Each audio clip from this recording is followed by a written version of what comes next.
Another thing you should not do is negotiate your prices with people. People be wearing Gucci head to toe but want to negotiate prices with you. Don't do that.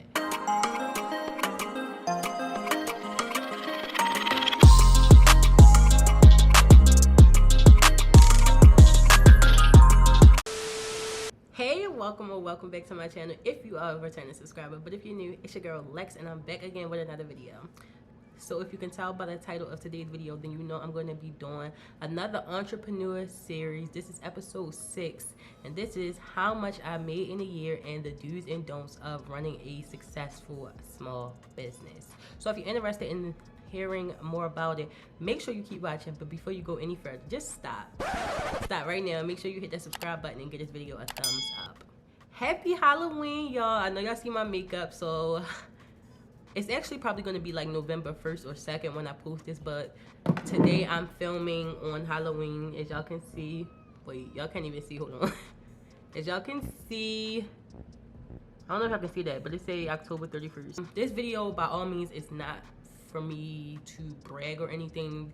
I literally get asked all the time, how much do I make in a day, how much I make in an hour, and I never really wanted to do that, tell people that, because I feel like it could get taken the wrong way. It can maybe seem like I'm bragging when I'm not. But I've actually had my business now for 16 months.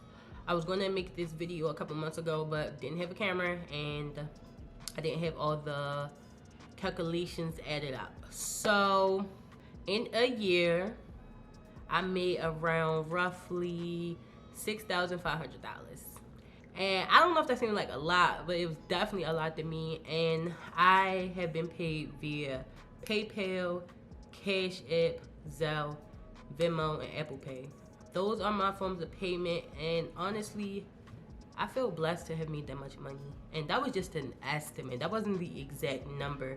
Now that you know how much I made in a year, let's get into the do's and the don'ts of what to do and what not to do when running a small business.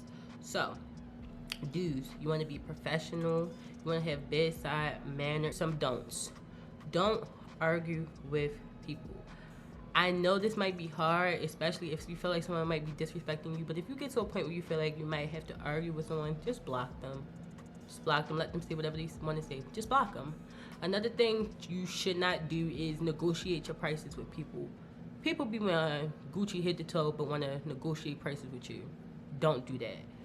Another thing is, don't send samples. Make people pay, even make people pay a deposit or pay upfront.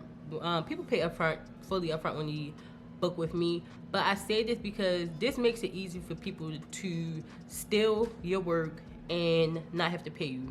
Give you a perfect example. A girl asked me to do a logo for her.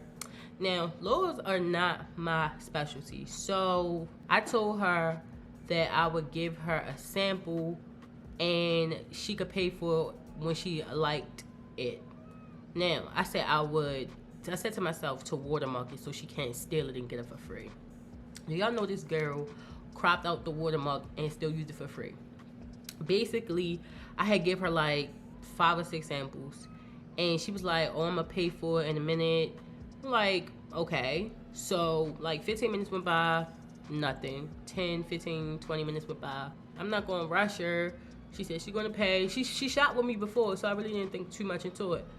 So a whole day go by. I'm like, okay, maybe she don't want it no more.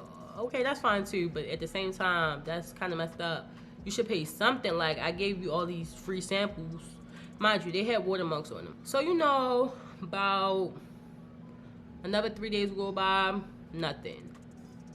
So I just randomly go on my DMs like a month later, and I click her page. Why do she got my logo as her profile picture? Blocked. You will never be able to shop with me again. I feel like that's very messed up because I'm a small business and you try to take advantage of that. Like, she literally cropped out the watermark. I'm thinking where I put the watermark, she wouldn't be able to crop it out. She still was able to crop it out. And I think that's so messed up because I'm a small business, and you would really do that to a small business? Like, you have your own business. Like, would you like if somebody did that to you? Like, I'm never doing that again. You hear me? I'm never doing free samples. Either buy up front or just don't shop with me. That's absolutely fine. That's my policy. I would never be bamboozled like that again. That's the first time somebody really got over on me like that. So yeah, when you want to do little samples, if you want to do samples, make sure it's watermarked all over, okay? Watermark it all over if you want to do a sample, because the way this girl finessed me is ridiculous. Another do is to keep records of all your graphic work. So for me personally, I don't use a website, and I've stated why a couple episodes back, but I do have a digital notebook, GoodNotes 5, that's what I use, and I have a notebook specifically for my graphic work. The client purchased it, what they purchased, the turnaround time, everything they wanted included, and their form of payment. And I say this because you just want to keep track of things like that. Another don't be afraid to have higher prices. If your quality of work reflects the price you want to set, don't be scared to have that number. If you're charging maybe $100 for something, then stand firmly on that. Trust and believe. If someone really wants something from you, they're gonna buy it. You would be surprised how much people are willing to spend on things that they want. Like, I have raised my prices from the early 2020 to now. Like, when I first started off, my prices were like really cheap. That's also because I didn't really know what I was doing. Like, I was experimenting as I was going. So like, when I first started off, my cheapest price was like $10, and what I was charging $10 now, I charge like start at like 30, which is, it's not that bad honestly considering the quality of work I produce. So don't be afraid to set a higher price just because you think it's a little high. People gonna shop if they really want it. I can't believe we're on episode 6, y'all. I've been wanting to get this video out for a little minute. I am so late with it. I didn't even know if you guys were still even interested in this series. Honestly, I probably can go on and on, but running a business, especially on your own, is so hard, but I feel like it's definitely doable. I feel like I'm living proof. I've been doing this for a year and some change now, and I've learned so much along the way. And I think that if you truly love something, that your energy will shine through. But I also have a system, and it's kind of hard for me to explain it because of how my mind literally operates. But I know that also having a team can be great. I literally do this on my own. I learn things, new things every single day. But yeah, I think that I'm gonna go ahead and wrap up this video. If you have any questions at all, or you want me to touch base on a specific thing, go ahead and drop your questions below in the comment section, and I'll try to get back to each and every one of you. Thanks so much for watching. If you haven't subscribed, make sure you hit that subscribe button and give this video a thumbs up, and I'll see you all in my next video. Happy Halloween, and I'll see you guys next time. Bye.